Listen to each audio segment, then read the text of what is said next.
नमस्कार, मैं रवीश कुमार। राहुल गांधी की सदस्यता, प्रधानमंत्री की व्यस्तता, अमेरिकी राजदूत का बयान और मणिपुर का बवाल। आज का यह वीडियो आपको देश की उस पटरी पर ले चलेगा जहां केवल वही ट्रेन चलती है जिसका उद्घाटन प्रधानमंत्री मोदी ने किया होगा, बल्कि मुमकिन है उस पटरी का भी उद्घाटन प्रधानमंत्री मोदी ने ही किया हो। इस व्यंग्य को समझने के लिए हाई क्वालिटी की एकाग्रता चाहिए और पूरा वीडियो देखना पड़ेगा। गुजरात हाईकोर्ट ने राहुल गांधी की 2 साल की सजा बरकरार रखी है, यानी वे संसद से बाहर ही रहेंगे। मानहानि के केस में 2 साल सजा से उनकी सदस्यता चली गई। इसके बाद भी राहुल गांधी प्रतिनिधि का कर्तव्य निभाते रहे। आपको पता है कि इस समय भारत में कर्तव्यकाल चल रहा है। 1 हफ्ता पहले तक इसका नाम अमृत काल हुआ करता था, लेकिन वो ज्यादा चल गया, इसलिए लगता है कर्तव्य काल लाया गया ताकि कुछ समय यह भी चले। इस कर्तव्य काल में राहुल गांधी मणिपुर जाते हैं, राहत शिविरों में वहां की जनता से मिलते हैं, लेकिन अमृत काल को कर्तव्य काल में बदलने वाले प्रधानमंत्री मणिपुर नहीं जाते हैं। बीजेपी नेता रविशंकर प्रसाद ने कहा है कि कांग्रेस राहुल गांधी को सही से बोलने की ट्रेनिंग क्यों नहीं देती है। रविशंकर प्रसाद वो नेता हैं जिन्होंने कह दिया कि मोदी ने यूक्रेन युद्ध रुकवा दिया था। विदेश मंत्रालय को खंडन करना पड़ा। इसके बाद भी रविशंकर प्रसाद को इस झूठ के लिए कोई सजा नहीं मिली और यूक्रेन युद्ध भी नहीं रुका। रविशंकर प्रसाद को राजनीतिक बयान देना चाहिए, बताना चाहिए कि राहुल गांधी का जो बयान है क्या उसके लिए किसी की सदस्यता जानी चाहिए। फिर उन्हें यह भी बताना चाहिए कि कांग्रेस की विधवा कहने वाले प्रधानमंत्री मोदी को सही से भाषण देने की ट्रेनिंग कौन देगा, बीजेपी देगी या रविशंकर प्रसाद खुद देंगे। तो अपमानित करना, बेइज्जत करना, एब्यूज करना राहुल गांधी की फितरत है। पहली बात हमें पूछनी है कांग्रेस पार्टी से, आज आप राहुल गांधी को कंट्रोल क्यों नहीं कर सकते? उनको ठीक ठाक बोलने की ट्रेनिंग क्यों नहीं दे सकते? जैसा कि आपको याद है, ये अपील 25 अप्रैल को फाइल की थी हमने हाई कोर्ट में, उच्च न्यायालय में, और 29 अप्रैल को और 2 मई को सुनवाई हुई। उसके बाद आरक्षित हुआ और आरक्षित होने के बाद 2 मई से आज 7 जुलाई को 66 दिन बाद आया है निर्णय कि ये जो कानूनी जूरिस्प्रूडेंस गुजरात से हमको मिली है, इसमें भी और सेशंस कोर्ट में भी, मैं समझता हूँ वो अद्वितीय है, क्योंकि उसका कानून में और कोई मिसाल नहीं है, बेमिसाल है। समांतर और कुछ नहीं है इस सब्जेक्ट में मानहानि के। मैंने पहले जो 2-3 बार आपके समक्ष वार्ता की, मार्च में भी और अप्रैल में भी इसी विषय में, तो मैंने आपको बताया था कि किस प्रकार एक पूरे समुदाय को जो बेढब है, अपरिभाषित है समुदाय, उसके बारे में मानहानि प्रमाणित करना करीब करीब असंभव है। आज तक इस प्रश्न का उत्तर आज वाले निर्णय को मिलाकर अभी तक नहीं आया है कि इन व्यक्तियों की मानहानि कैसे हुई। दूसरा प्रश्न मैंने रखा था आपके समक्ष कि इस ऑफेंस का, इस पूरे कार्रवाई का एक अभिन्न अंग है द्वेष, मैलिस। न इस निर्णय ने न पहले निर्णय ने किसी रूप से आपको बताया कि कैसे और कहाँ से द्वेष आता है इसमें। और वो पूरी स्पीच जो माननीय राहुल गांधी जी की है उस पर देख लिया जाए, 2 वाक्य हैं, उसमें कहाँ से द्वेष आता है, और उसका उत्तर भी नहीं दिया गया निर्णय में। और तीसरा भी मैंने एक प्रश्न उठाया था कि इससे याचककर्ता, शिकायतकर्ताओं को किस प्रकार से नुकसान, डैमेज, लॉस हुआ है, उसका भी। तीनों प्रश्न ये बिना जवाब के हैं। आज मैं समझता हूँ एक भी मिसाल नहीं है किसी कोर्ट कचहरी की जहाँ पर इस प्रकार का एक जनरल वाक्य पूरे समुदाय के हर अंग को, हर व्यक्ति विशेष को लागू किया गया है। किसी भी केस में ऐसा कन्विक्शन नहीं हुआ है, और कन्विक्शन के बाद कन्विक्शन का सस्पेंशन नहीं होना भी कहीं नहीं हुआ है। इस बीच राहुल गांधी लगातार अदालत के मोर्चे पर हारते जा रहे हैं। निचली अदालत के बाद अब गुजरात हाईकोर्ट की एकल पीठ ने राहुल की सदस्यता खारिज करने के फैसले को सही ठहरा दिया। 2 साल की सजा बरकरार रखी गई। अगर यह सजा कम कर दी जाती तो उनकी सदस्यता बहाल हो सकती थी, मगर मानहानि के केस में अभी तक सबसे अधिक सजा राहुल गांधी को ही मिली। प्रियंका गांधी ने कहा कि राहुल गांधी हर कीमत चुकाने को तैयार हैं और तमाम हमलों और अहंकारी भाजपा सरकार के हथगंटों के बावजूद एक सच्चे देश प्रेमी की तरह जनता से जुड़े सवालों को उठाने से पीछे नहीं हटे हैं। जनता का दर्द बांटने के कर्तव्य पथ पर डटे हुए हैं। और याद करिए, सूरत के ट्रायल कोर्ट ने उनसे कहा कि आप माफी मांगेंगे, उन्होंने माफी मांगने का अवसर भी दिया था। उनकी टिप्पणी क्या है? I am not Savarkar that I will apologize. एक महान देशभक्त वीर सावरकर जिसने 11 साल अंडमान में गुजारे, उसके बारे में कितनी नफरत है उनके दिल में, ये समझिए आप। एक और विचित्र बात है, आज सुबह 10:30 बजे जब घोषणा हुई कि निर्णय आने वाला है, यद्यपि आया अभी 10 मिनट पहले, तो जिक्र किया गया वीर सावरकर के बारे में। यानी इस निर्णय का जो अब भी हमने देखा है, पैरा 63 में वीर सावरकर के एक केस का जिक्र है। रोचक बात यह है कि ये वीर सावरकर का केस दायर ही हुआ है 12 अप्रैल 2023 को, और श्री राहुल गांधी का दोषी ठहराना निचले कोर्ट्स द्वारा उससे 1 महीने पहले 23 मार्च को हुआ था। इसके बारे में कोई प्लीडिंग नहीं है, जिरह लिखित रूप से नहीं हुई इसके ऊपर। जब मामला ख़त्म हो रहा था अंतिम दिवस पे 2 मई को जब मैं गया, तो अंत में दूसरी तरफ के याचक ने इसका जिक्र किया है कटिंग देके, अखबार की कटिंग।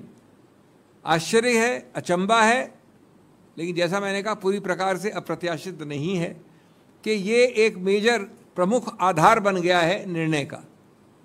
एक ऐसी चीज़ जिसमें एक आरोप लगाया है, सिर्फ आरोप है, कोई दोषी नहीं है, 1 महीने बाद ओरिजिनल कंप्लेंट के। मैं ये भी कहना चाहूँगा कि इस बारे में कोई आपको गलतफहमी नहीं होनी चाहिए कि जो ये मूल मुद्दा है, सिद्धांत है इस केस में, वो हम सबको, हम एक एक व्यक्ति को असर दुष्प्रभाव करता है, इन्वॉल्व हम सबको करता है। ये सिर्फ किसी एक व्यक्ति विशेष या राहुल गांधी या इनका या मेरा या आपका केस नहीं है। क्यों? क्योंकि ये उस अखाड़े की बात है जो स्वतंत्र बोलचाल का अखाड़ा है। ये उस अखाड़े की बात है जो स्वतंत्र अभिव्यक्ति का अखाड़ा है। इन दिनों प्रधानमंत्री का अलग अलग राज्यों में भीषण भाषण काल चल रहा है, लेकिन उनके भाषणों में भी मणिपुर काल नजर नहीं आता है। आप जानते हैं कि प्रधानमंत्री को किसी भी चीज का उद्घाटन करने से कोई नहीं रोक सकता है, लेकिन यह भी सच है कि ऐसा कोई भी नहीं है जो उनसे मणिपुर पर बुलवा सकता है या मणिपुर भेज सकता है। शिलान्यास और उद्घाटन करने के मामले में प्रधानमंत्री मोदी ने कई क्रांतिकारी प्रयोग किए हैं। जिन योजनाओं का शिलान्यास या उद्घाटन मेयर, पार्षद, विधायक या सांसद को करना चाहिए, उसका शिलान्यास और उद्घाटन भी प्रधानमंत्री कर देते हैं। ऐसा लगता है कि कर्तव्य काल में सारे शिलान्यासों और उद्घाटनों का कर्तव्य केवल प्रधानमंत्री के लिए रिजर्व कर दिया गया है। प्रधानमंत्री ने आज रेल लाइन का लोकार्पण किया है। रेलवे स्टेशन पर इतनी सारी लिफ्ट और लाइटें लगती हैं, क्या पता उनका उद्घाटन भी प्रधानमंत्री ही करने लग जाएं। दिसंबर 2016 का प्रधानमंत्री का एक पुराना बयान मिल गया है, उसे सुनकर आप प्रधानमंत्री के हर सवाल का जवाब प्लीज हां में दीजिएगा। आप ना में देंगे तब भी प्रधानमंत्री हां ही सुनेंगे। पहले यह अद्भुत बयान सुन लीजिए, 2016 का है। आप मुझे बताइए, आपने मुझे प्रधानमंत्री रिबन काटने के लिए बनाया है क्या? दिए जलाने के लिए बनाया है क्या? छोटे मोटे उद्घाटन करते रहने के लिए बनाया है क्या? आप पब्लिक ने अगर उस वक्त ना कह दिया होता तो शायद प्रधानमंत्री 3 रेल लाइन का लोकार्पण करने नहीं जाते, मणिपुर चले जाते। यह आपकी गलती है।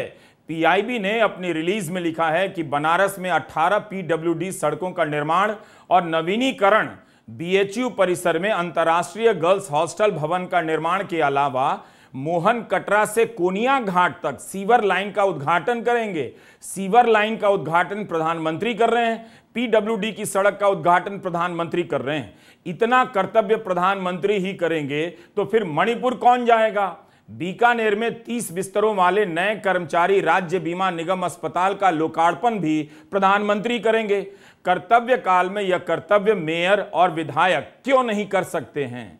प्रधानमंत्री नरेंद्र मोदी गोरखपुर में थे, वहीं से उन्होंने जोधपुर से अहमदाबाद के बीच चलने वाली वंदे भारत एक्सप्रेस का लोकार्पण कर दिया।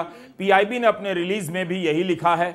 तो आपने देखा कि उन्होंने राष्ट्र का कितना समय बचा लिया।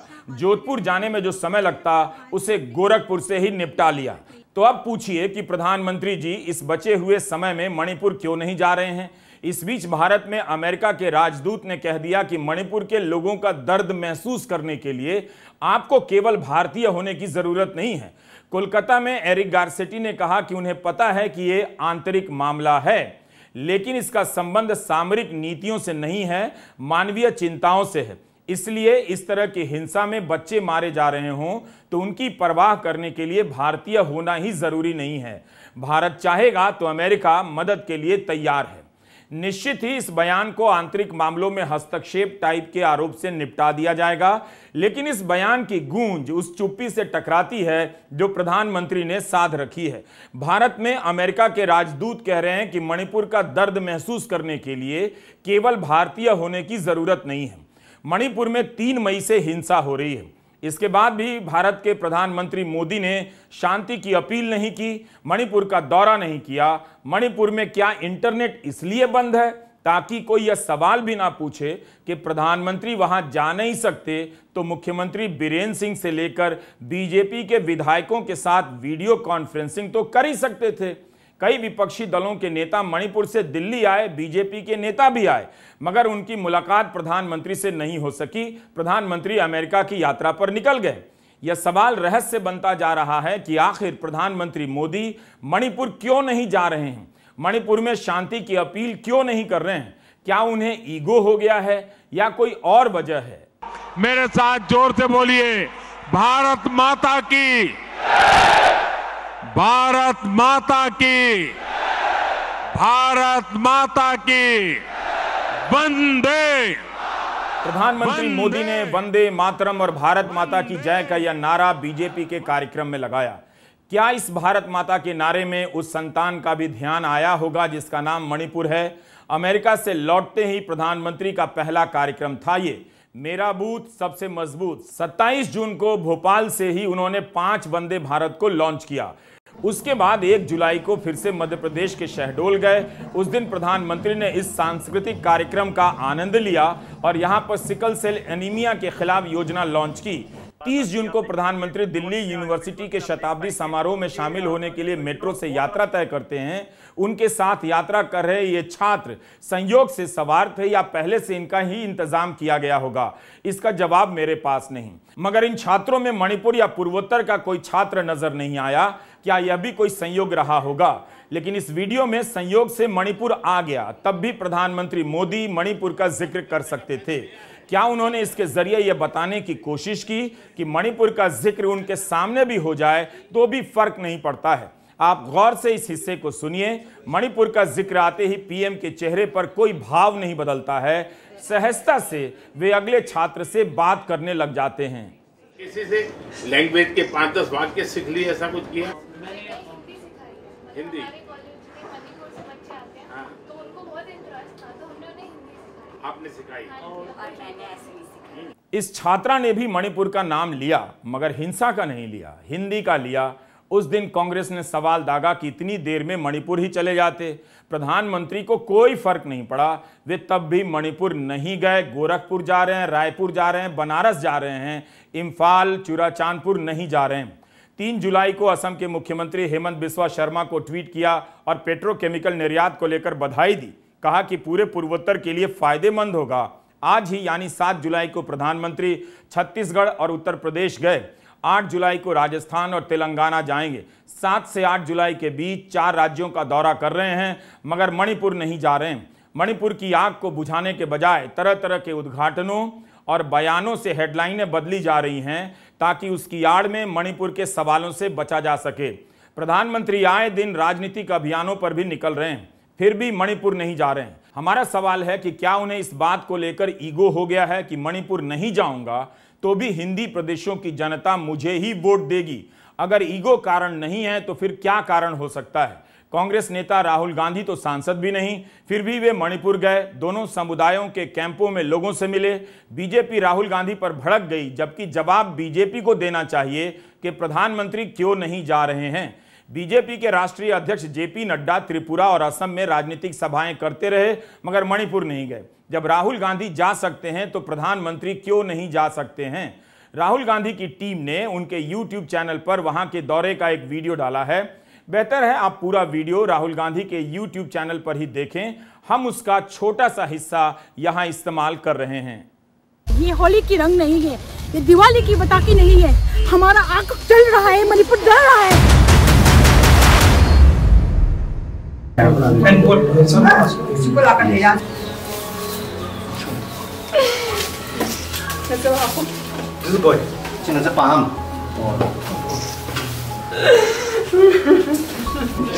many meals do they get?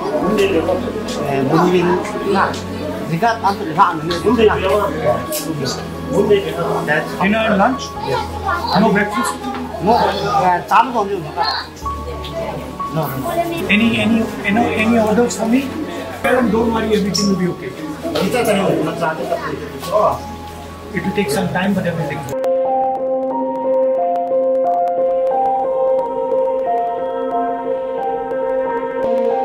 कब से हैं आप यहाँ? कब से हो? 2 महीना होने वाला है यहाँ पे देखिए। Excuse me, sir. Can you please take your time? How are you? No, don't cry. Come up, please, Penny. The mayor tried to defend our village, but we have no arms, no guns, nothing to protect us. We witnessed them burning our house with our own eyes. तो सरकार क्या कर रही थी इस time? अदुम मतमदा सरकार दा कई गयो जो एडमिनिस्ट्रेशन था, पुलिस थी, वो कहाँ? अदुम इबत तौदे सिंगांग मई लेरिबा पुलिस में बीजिंग दे इशू नुपाजे उसको सिंग में बीबी रुके थे, तो थोड़ा पानी दे दो उनको बचा के लिए, प्यास लग रही बोला है। पुलिस औरत लेडी पुलिस थे, उन लोगों को पानी थोड़ा मांगे हैं, वो भी नहीं दिया है। सरकार ने करेगी, हम भी तो बनो। they will kill all the Manipuri people in front of us. मुख्यमंत्री बीरेन सिंह ने इस्तीफे का ड्रामा रचा, फिर वो ड्रामा भी खत्म हो गया। क्या यह ड्रामा इसलिए था कि राहुल के दौरे से किसी तरह ध्यान हटाया जाए और टीवी का कवरेज और अखबारों की हेडलाइन बदल दी जाए, राहुल गांधी पीछे चले जाएं और इस्तीफे की खबर प्रमुख हो जाए? आप इस सवाल को अपने अपने विवेक से देख सकते हैं। हिंदी प्रदेशों की अपनी एक अलग दुनिया है, लेकिन फिर भी यहाँ के लोग दुनिया भर में जाते तो हैं, तो किस आधार पर मान लिया जाए कि उन्हें मणिपुर से कोई मतलब नहीं? जब हिंदी प्रदेश को धारा 370 से इतना फर्क पड़ता है तो मणिपुर से क्यों नहीं पड़ रहा? आपकी मुलाकात डॉक्टर प्रियदर्श से कराना चाहता हूं। डॉक्टर प्रियदर्श ने महाराष्ट्र के सांगली जिले के सरकारी मेडिकल कॉलेज से MBBS की पढ़ाई की है और सेवाग्राम के MGIMS से कम्युनिटी मेडिसिन में PG की पढ़ाई की है। डॉक्टर प्रियदर्श अकेले मणिपुर गए, कुकी राहत शिविरों में भी गए, मैतेई राहत शिविरों में भी। डॉक्टर प्रियदर्श खुद वहां जाकर हिंसा की प्रकृति को समझना चाहते थे और लोगों की मदद करना चाहते थे। इसके पहले डॉक्टर प्रियदर्श 2008 में बिहार में कोसी नदी में बाढ़ आई, वहां भी गए। 2013 में केदारनाथ प्रलय के बाद भी गए। 2018 में केरल में बाढ़ आई तो वहां भी गए। इस नौजवान डॉक्टर के और भी साथी हैं जो ग्रामीण क्षेत्रों में और आपदा के वक्त जाकर लोगों की मदद करते हैं, इलाज करते हैं। स्वास्थ्य क्षेत्र में हमारे जो दोस्त काम कर रहे हैं उनकी मदद से हमने मणिपुर में जो संस्था है और लोग काम कर रहे हैं उनकी जानकारी ली। मणिपुर में के जो मैतेई और कुकी समुदाय के दोस्त हैं जो सच में जमीनी तौर पर काम कर रहे हैं, उन सबको लेके हमने एक ग्रुप बनाया जिसमें हमने तय किया कि जो भी लोग मणिपुर में हिंसा से प्रभावित है उन सबको हम लोग मदद करने की कोशिश करेंगे। तब फिर ये तय हुआ कि टीम के तरफ से मैं मणिपुर जाऊंगा और वहाँ की जो भी जानकारी है वो जमा करूंगा। बिष्णुपुर मोइरांग इलाके में मैतेई जो शिविर है वहाँ पे मैंने भेंट दी, वहाँ के लोगों से चर्चा की, उनकी क्या ज़रूरतें है वो जाना। उसके बाद मैं फिर से कैंकोपी में गया और साइकुल में गया जो जहाँ पे कुकी समुदायों के शिविर है वहां पे भेज दी और उनकी भी जो समस्या है उसको जानने की कोशिश की। एक तो ये चीज पक्का पता चल रही थी कि दोनों समुदायों के बीच अविश्वास बहुत बढ़ गया है और हिंसा की काफी सारी घटनाएं हो रही है, जिसकी वजह से लोगों के मन में डर है, आक्रोश है, क्रोध है और एक दूसरे से वो बात नहीं कर पा रहे हैं। जगह जगह पे हिंसाएं दोनों समुदाय के बीच में घटित हो रही है। यदि आपको मैतेई जो भी लोग रहते हैं उस जगह से, जहाँ पे कुकी समुदाय रहता है, उस जगह पे जाना पड़ रहा है तो भी शायद आपको रोक दिया जाएगा। यदि आप कोई राहत सामग्री वहां पे भेजना चाहते हैं तो भी उस राहत सामग्री को छीन लिया जाएगा। मणिपुर में 2 महीने बाद स्कूल खुले और खुलते ही एक स्कूल के सामने एक वृद्ध कुकी महिला की गोली मारकर हत्या कर दी गई। अखबारों की रिपोर्ट बताती है कि रात के वक्त गोलीबारी की घटना में कोई कमी नहीं आई है। दोनों समुदायों के बीच भरोसे की दीवार बनती नहीं दिख रही। मणिपुर में हथियारों की लूट की खबरें अभी भी आ रही हैं। डॉक्टर प्रियदर्श के मोबाइल कैमरे से ली गई इन तस्वीरों में मणिपुर के भीतरी इलाकों और राहत शिविरों के भीतर विस्थापन का अंदाजा मिलता है। 50,000 लोग इन शिविरों में बताए जा रहे हैं। इनमें से कई ऐसे हैं जिनके घर जल चुके हैं, हर तरह का प्रमाण पत्र खाक हो चुका है। इनके पास खुद को प्रमाणित करने के लिए राहत शिविर की इस मच्छरदानी के अलावा कुछ भी नहीं। 2 महीने से ये लोग इसी हालत में रह रहे हैं। कुकी शिविर हो या मैतेई शिविर, हर जगह हिंसा ने एक ही तरह का तांडव दिखाया है। डॉक्टर प्रियदर्श से बातचीत कर पता चला कि दोनों समुदाय के युवा इसी आशंका में रहते हैं कि दूसरे समुदाय के लोग उन पर बंदूकों से हमला कर देंगे, तो इसके लिए उन्हें भी बंदूक लेकर तैयार रहना चाहिए। वक्त गुजरने के साथ साथ हिंसा और बंदूक पर उनकी निर्भरता बढ़ती जा सकती है। कुकी इलाके में अब कोई मैतेई नहीं रहता, मैतेई के इलाके में कोई कुकी नहीं रहता। गांव के बाहर बंकर भी दिखे जिसका इस्तेमाल बाहरी हमले से बचने के लिए किया जा रहा है। यहां तक कि अस्पतालों में जहां कुकी और मैतेई डॉक्टर साथ साथ काम करते थे, वहां भी अब एरिया के हिसाब से एक समुदाय के डॉक्टर गायब हो चुके हैं। इस वजह से इलाज में काफी दिक्कतें आ रही हैं। किसी भी समुदाय के लिए इम्फाल पहुंचना मुश्किल है और नागालैंड और मिजोरम जाकर इलाज कराना और भी मुश्किल। इमरजेंसी की हालत में जिंदगी दांव पर लग जाती है। डॉक्टर प्रियदर्श किसी तरह से दोनों समुदायों के राहत शिविरों में जाना चाहते थे, देखना चाहते थे कि दोनों एक दूसरे को लेकर क्या सोच रहे हैं। राहत शिविरों में रहने वालों की असुरक्षा अलग ही किस्म की है। उनके पास अब कुछ भी नहीं बचा। ज्यादातर गरीब लोग हैं। दोनों समुदाय के संपन्न लोग मणिपुर से बाहर जा चुके हैं। मणिपुर में इंटरनेट बंद है, इसलिए पैसा निकालना मुश्किल हो रहा है। एटीएम के बाहर लाइनें लंबी होती जा रही हैं। डॉक्टर प्रियदर्श ने देखा कि यहाँ की जिंदगी की अपनी 100 मुश्किलें हैं। शौचालय की सफाई अच्छी नहीं, पानी की सप्लाई है मगर साफ नहीं। ज्यादातर दिनों में राहत शिविरों के भीतर चावल और दाल ही मुख्य भोजन के रूप में दिया जा रहा है। केवल 2 बार भोजन मिलता है, सुबह का नाश्ता नहीं। बहुत कम होता है कि सब्जी भी हो या मांस भी। लोगों के पास खरीदने के लिए पैसा भी नहीं है और चीजों की सप्लाई भी कम है, जिससे इन शिविरों में आहार का संतुलन बिगड़ सकता है। नींद पूरी नहीं होने के कारण और विटामिन की कमी के कारण मुंह में अल्सर की शिकायतें देखी जा रही हैं। गर्भवती महिलाओं की अपनी मुश्किलें हैं। बच्चों के लिए अच्छे भोजन का इंतजाम तुरंत करना चाहिए। लोगों को डायरिया हो रहा है, बुखार, सर्दी, खांसी तो आम बात है। बीपी और डायबिटीज के मरीजों का ध्यान रखे जाने की जरूरत है। इन शिविरों में मेडिकल टीमें आती हैं मगर वो काफी नहीं। राहत शिविर से बाहर जाकर दवा खरीदने या डॉक्टर की फीस देने के लिए पैसे नहीं, डॉक्टर भी नहीं। मानसिक स्वास्थ्य पर बुरा असर पड़ रहा है। लोगों ने अपनी आंखों के सामने हिंसा और हत्याएं देखी हैं। बच्चों और युवाओं पर बहुत बुरा असर पड़ा है।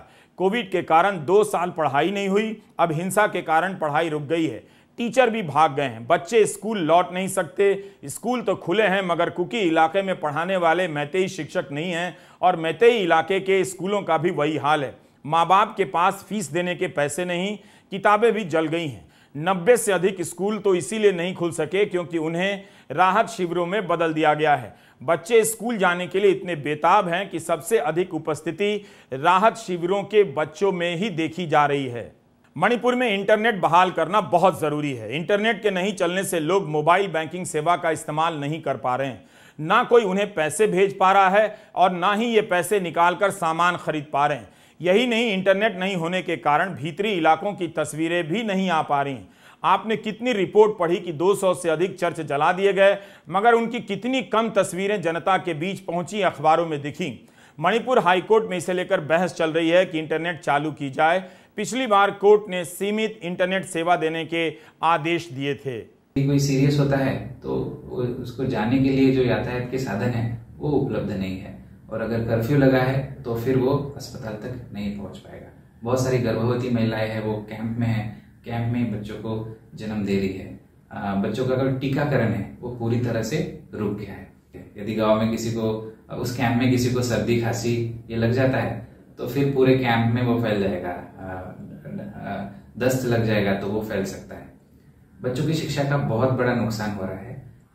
जैसे घर जल गए तो बच्चों की किताबें, बच्चों के डॉक्यूमेंट्स, बच्चों के सर्टिफिकेट, सारा कुछ जल गया है। तो जो भी बच्चे स्कूल में जाते हैं या जो युवक कॉलेज में जाते हैं वो अभी राहत शिविरों में है। वो कॉलेज जा पाएंगे नहीं उनको पता नहीं, गाँव वापस जा पाएंगे नहीं उनको पता नहीं, या फिर नए कॉलेज में दाखिला लेने के लिए भी उनके पास कोई प्रमाण नहीं है कि वो इससे पहले किस कक्षा में पढ़े हैं। बहुत सारे लोगों का रोजगार चला गया है। अभी खेती शुरू होने वाली थी लेकिन ये लोग राहत शिविरों में तो खेती नहीं कर पा रहे। वापस घर जाएंगे क्या नहीं ये पता नहीं, क्योंकि एक तो ये पता नहीं है कि वहां पे जाके वो उनपे हिंसा होगी या नहीं, या दूसरा उनका घर बचा है या नहीं, यही बहुत लोगों को पता नहीं है। शायद इनका घर पूरी तरह से जला दिया गया हो, तहस नहस कर दिया गया। जब डॉक्टर प्रियदर्श जैसे लोग मणिपुर जा सकते हैं, लोगों की मदद कर सकते हैं, तब फिर प्रधानमंत्री को मणिपुर जाने में क्या दिक्कत है? राहुल गांधी के अलावा कांग्रेस के 2 सांसद अपनी पहचान छिपाकर मणिपुर का दौरा कराए। उन्होंने अपने अनुभवों को लेकर इंडियन एक्सप्रेस में लिखा भी। यही काम बीजेपी के सांसदों ने किया होता और खासकर रविशंकर प्रसाद ने किया होता तो गोदी मीडिया अपने चैनलों पर बिठाकर उन्हें हीरो बना रहा होता कि देश की खातिर ये सांसद पहचान छुपाकर अपने देश में गए। ये नौबत आ गई है। गनीमत है कि वो मणिपुर था, बंगाल नहीं था। 18 जून के इंडियन एक्सप्रेस में केरल के एर्नाकुलम से कांग्रेस सांसद हिबी ईडन और इडुक्की से सांसद डीन कुरियाकोस ने मणिपुर का दौरा किया। इन दोनों ने लिखा है कि 12 जून को सांसद की पहचान छिपाकर हिंसाग्रस्त इलाकों का दौरा किया। सांसद की पहचान ऐसे समय में ठीक नहीं रहती, खासकर जब यहां पहचान की राजनीति व्यापक स्तर पर हिंसा का रूप ले चुकी हो।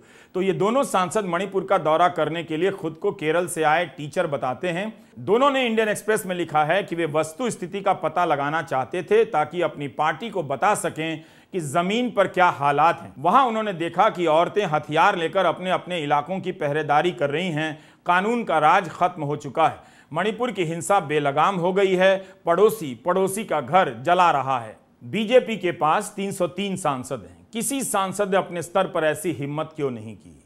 कांग्रेस के 2 सांसद टीचर बनकर दौरा करते हैं, उनकी कोई बात नहीं होती। इसके लिए भी उन्हें खुद ही इंडियन एक्सप्रेस में लेख लिखना पड़ता है। इन्होंने जो देखा और जो डॉक्टर प्रियदर्श ने महसूस किया, दोनों में खास अंतर नहीं है। अंतर है तो नीयत का। प्रधानमंत्री मणिपुर पर चुप हैं। उनके पास बोलने के लिए तमाम दूसरे विषय हैं। 24 जून को मुख्यमंत्री बीरेन सिंह ने कहा कि गृह मंत्री अमित शाह ने कहा कि पहाड़ी इलाकों की स्थिति वे संभालेंगे और मुख्यमंत्री वादी में शांति बहाल करें। अमित शाह को ही बताना चाहिए कि पहाड़ी इलाके वही संभाल रहे हैं, तो वहां क्या सुधार हुआ है? मई महीने में लौट कर आने के बाद अमित शाह ने पहाड़ी इलाकों का ही दौरा क्यों नहीं किया? 5 जुलाई को अमित शाह छत्तीसगढ़ में थे। 7 जुलाई को यहां प्रधानमंत्री का दौरा हुआ। इसके पहले 2 जुलाई को अमित शाह अपना दल के कार्यक्रम में हिस्सा लेने लखनऊ गए। 29 जून को बिहार के लखीसराय में उन्होंने राजनीतिक सभा को संबोधित किया। 23-24 जून को कश्मीर गए। 30 जून को उदयपुर में रैली की। 17 जून को चक्रवात के बाद कच्छ का दौरा करने गुजरात गए। 10-11 जून को तमिलनाडु, आंध्र प्रदेश, गुजरात, महाराष्ट्र में राजनीतिक दौरे पर रहे। कश्मीर से लेकर तमिलनाडु तक अमित शाह चले गए, लेकिन 1 महीना से ज्यादा हो गया। क्या कहीं लिखा है कि गृहमंत्री दोबारा मणिपुर नहीं जाएंगे? पहली बार भी गृहमंत्री 3 हफ्ते की देरी से गए थे। प्रधानमंत्री और गृहमंत्री के लिए मणिपुर जाना क्यों मुश्किल हो रहा है? एक राज्य के भीतर 2 राज्य हो गए हैं, 2 इलाके हो गए हैं, 2 समुदायों के भीतर खाइयां गहरी हो गई हैं। क्या इस ईगो पर कि हम जाएं या ना जाएं वोट हमें ही मिलेगा? नहीं तो फिर क्या दलील हो सकती है? प्रधानमंत्री और गृहमंत्री को इसी पर बोलना चाहिए कि वे क्यों नहीं जा रहे हैं। क्या इसलिए नहीं जा रहे हैं कि अभी बहुत सारी रैलियां करनी हैं, या रैलियां इसलिए करनी है ताकि कहा जा सके कि हम तो रैलियों में व्यस्त हैं इसलिए मणिपुर नहीं जा रहे हैं? आज के वीडियो में आपने कर्तव्य काल में प्रधानमंत्री के कर्तव्यों और राहुल गांधी के कर्तव्यों का हाल देखा। इस बीच मैकडॉनल्ड ने बर्गर से टमाटर हटा दिया है। महंगाई कारण नहीं बताया है, क्वालिटी बताया है। उम्मीद है आपको महंगे दाम में क्वालिटी का टमाटर मिल रहा होगा। अखबार लिख रहे हैं कि उत्तराखंड में टमाटर का दाम 250 रुपये किलो तक हो गया है। यूसीसी का पता नहीं, मगर यूएमसी यानी यूनिफॉर्म महंगाई कोड देश भर में लागू हो चुका है। पेट्रोल और सिलेंडर के दाम पर यूनिफॉर्म महंगाई कोड पहले से लागू था, अब इसमें अपना टमाटर भी घुसाया है। आप किसी भी धर्म के हों, जाति के हों, प्रदेश के हों, आपको पेट्रोल, सिलेंडर और टमाटर महंगा ही मिलेगा। नमस्कार, मैं रवीश कुमार।